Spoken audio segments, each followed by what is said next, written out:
करें, हम सबसे बड़े स्टेक होल्डर है, यही यही इनके अंदर दम होगा, इसलिए इन्होंने शायद आनाकानी करने की कोशिश की।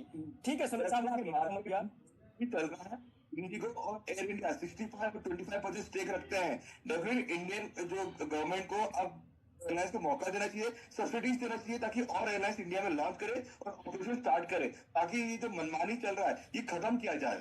ठीक ठीक, आपने आपने बड़ी बात कही, और ये डिमांड ड्राफ्ट वाली जो बात कही, ये तो मुझे सीधे सीधे तौर पर मुनाफाखोरी नजर आ रही है।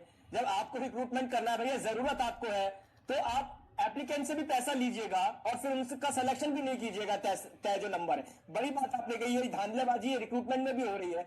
मैं गुरमुख साहब, आप कुछ बात कहना चाहते थे, और फिर जो सुमित जी ने बात रखी है उस पर भी आप अपनी प्रतिक्रिया दीजिए। जो इन्होंने बात रखी बहुत बढ़िया बात है कि ये जो पैसा है, पैसे को रोटेशन एक कमर्शियल जो कंपनियां करती हैं, पैसेंजरों के पैसे को रोटेट करते रहते हैं। और इनके पॉइंट को मैं ऑथेंटिकेट करके ये कहना चाहता हूँ, जैसे पैसेंजर को टिकट का रिफंड मिलता है, उसके टिकट के रिफंड को 4 महीने, 3 महीने, 6 महीने और उसको रुला देते हैं रिफंड देने के लिए।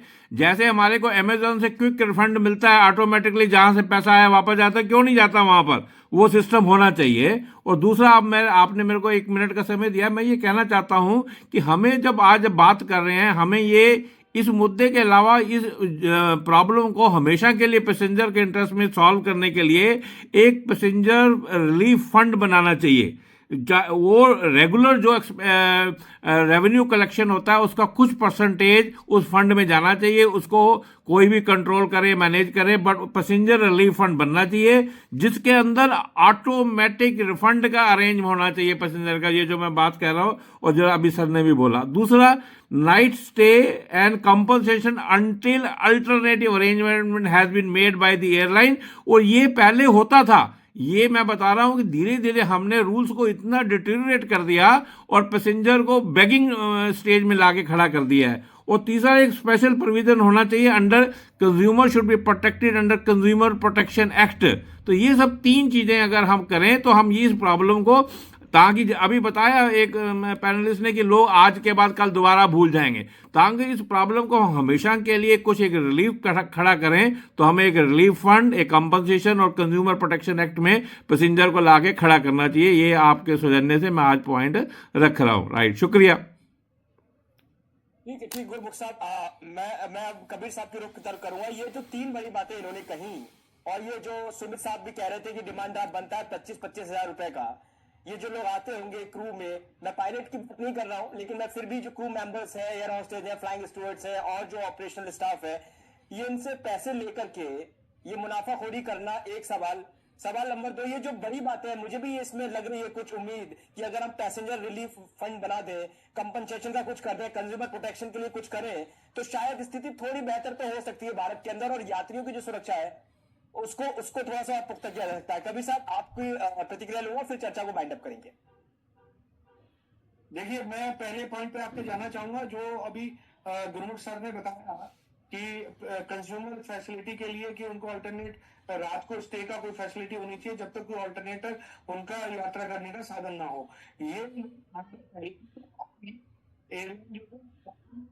जो है रिस्पॉन्सिबिलिटी के ऊपर करती थी, सुविधा देती थी, लेकिन कंपनी इसको बिल्कुल नजरअंदाज कर दिया और हिंदुस्तान के लोगों को ऐसे काउंट करना शुरू कर दिया कि इन लोगों का कोई स्टेटस है ही नहीं, ये बिल्कुल जीरो है, ये बिल्कुल जरूरत के अंदर आते हैं ट्रैवल करने के लिए, और इनको उस काउंट में रखा ही नहीं जाए, और उनके सारे अधिकार को हनन करके उनको जीरो कर दिया है।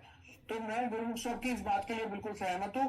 इन्होंने बहुत वैलिड पॉइंट उठाया है, बड़े सुलझे हुए व्यक्ति हैं, उम्र दराज भी है, मैं इनकी रिस्पेक्ट करता हूँ, और कि इस प्लेटफॉर्म पे आके इस पॉइंट को उठाया, तो ये लाना, इसको भी करना बहुत जरूरी है।